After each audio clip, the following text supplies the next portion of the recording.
Good morning, boys. I hope you're well. Today we're looking at algebraic fractions for the second lesson. We're going to do a bit of revision very quickly, as you can see, of some normal fraction work back in year 7 and 8, and then we're going to proceed to go look at those harder questions that we were dealing with in year 9. So first of all, can you remember what to do when you're multiplying fractions? Well, hopefully you remembered that we multiply the tops, so 1 times 1 is 1, and then we are going to simply multiply the bottoms. That 2 times 3 is 6. And so this quick question will just simplify to being 1 over 6. When we are dividing, well, we know that we don't like really dividing fractions, so what we'll do, we'll use the times and tip, or the kiss and flip method, where we multiply by the reciprocal, okay, of the fraction. We always reciprocate the second fraction, by the way, too. And now we can use the times in the tops, times in the bottoms method. So 1 times 3 is 3, and 2 times 1 is 2. Okay, and we end up getting 3 over 2, or 1.5 as our answer. And the last one, of course, is our addition or subtraction of fractions. Now, again, hopefully remember that in order to add or subtract fractions, we must have a common denominator. It doesn't need to happen for multiplying or dividing, but it must happen for addition and subtraction.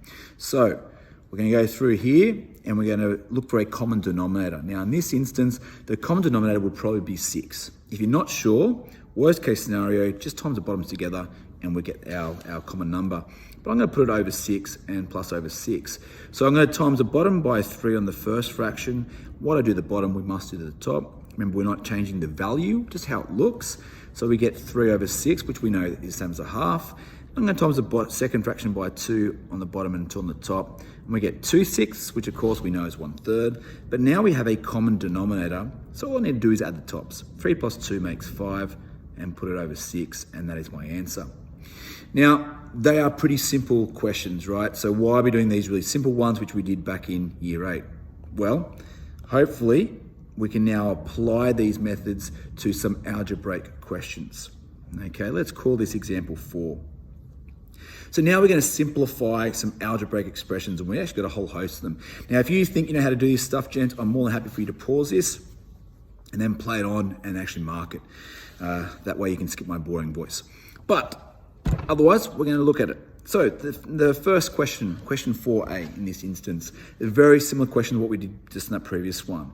We have a denominator of 2 and 3. We are adding, so it means we have to have a common denominator. So just like the last question, we're going to multiply the bottom by 3 and the top by 3, the bottom by 2 and the top by 2.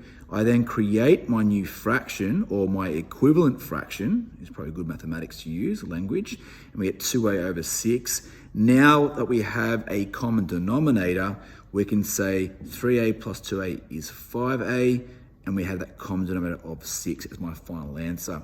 Of course, you're probably going to be working down the page. I'm just working across the page to make it a little bit easier for me.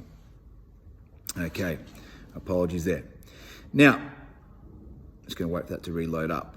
The next question. All right, let's have a quick look. 5a over 20. Okay, so 5a over 20. Now, we just have a fraction on top and a fraction on the bottom, so we're just going to go through the simplification process. I'm going to divide both by 5. 5a divided by 5 is just a, and 20 divided by 5 is going to be 4. So technically speaking, what I just did there is I divide the top and the bottom both by 5, or in other words, we know also that 5 over 20, well, that just equals 1/4 anyway. So we have 1/4 a, or probably a bit better to write as a over 4. What about the next one? Okay, now the next one, a lot of you would probably go first of all and go and expand the bracket and get 5a over 15, but then you'd find that you might get stuck. There's not much else you can do. Similar to the top one, right, where I looked at what I could divide by, I can do the same thing in this question here. What you might notice is that you have an a plus 3 on the top, and you also have an a plus 3 on the bottom. Now, because you have an a plus 3 on the top and the bottom, we can actually, I don't like the word cancel, okay, because cancelling kind of means that they just disappear, but they don't. We're actually dividing them or simplifying them. What's a plus 3 divided by a plus 3? Well, the answer is 1. So we're left with actually 5 times 1, which we know just to be 5. So although you might use the word cancel, it's a better word to use simplify. They cross out. Okay, So if they're the same on top and bottom and they're separated by multiplication, we certainly are allowed to cross them off or simplify. Let's have a look at D.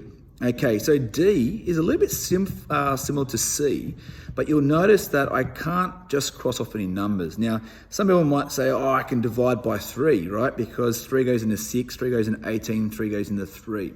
Problem is, we can't do that unless it goes into absolutely everything. And the problem is, this plus on the bottom really makes things difficult. If I didn't have the A plus, yes, you could do that. But I do have an A plus, so we're not allowed.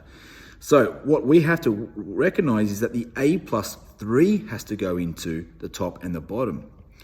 So what we might be able to do, and what you can maybe think about that previous question, I might factorize first of all. So what goes into 6 and 18? Well, hopefully you recognize that 6 goes into both of those. That's the highest common factor. I'm left with A plus 3 in brackets all over A plus 3. Now what you might recognize is that we magically have the A plus 3 on the bottom and the A plus 3 on the top. Okay, and I can do that, of course, because the top is 6 times A plus 3. And as long as being separated by a multiplier, we can cross them off or we can simplify because A plus 3 divided by A plus 3 is 1. 6 times 1 is 6. So my answer, okay, is simply going to be just 6 once it's simplified. What about E? Okay, now 2 ways you could do E. Some people might say, hey, I'm going to cross the M off the bottom and the top there because it's all multiply. You know, this really means 2 times M times 10. It really means 5 times 3 times M. It doesn't really matter where they're being multiplied and which order. We know that from the previous lesson that it doesn't matter which order. So you can cross them off however way you would like. You might simplify some things as well. But certainly for me, you know, that's probably what I'd do. I'd now say 2 times 10 is 20 over 15. And then I'm going to simplify that because 5 goes in 24 times and 5 goes into 15 3 times. Now that's one method. You know, some people might have said, hey, can't I simplify the 5 and the 10 because 10 goes into 5 twice? And now I get 2 times 2 makes 4 over 3. Yep, absolutely. You may right at the beginning have actually just simply multiplied across the top and bottom and says something like 20m over 15m. And then you may have crossed off the m's and simplified the 20 over 15 to be 4 over 3. There are so many ways that you can do that question. It's whatever you see fit, basically. All right, this stuff so far should have all been pretty easy, okay? We come to F. F is still not that bad, to be honest with you, except we have a division. And hopefully remember with a division, we don't like dividing, so we're going to do some times and tipping of that second fraction.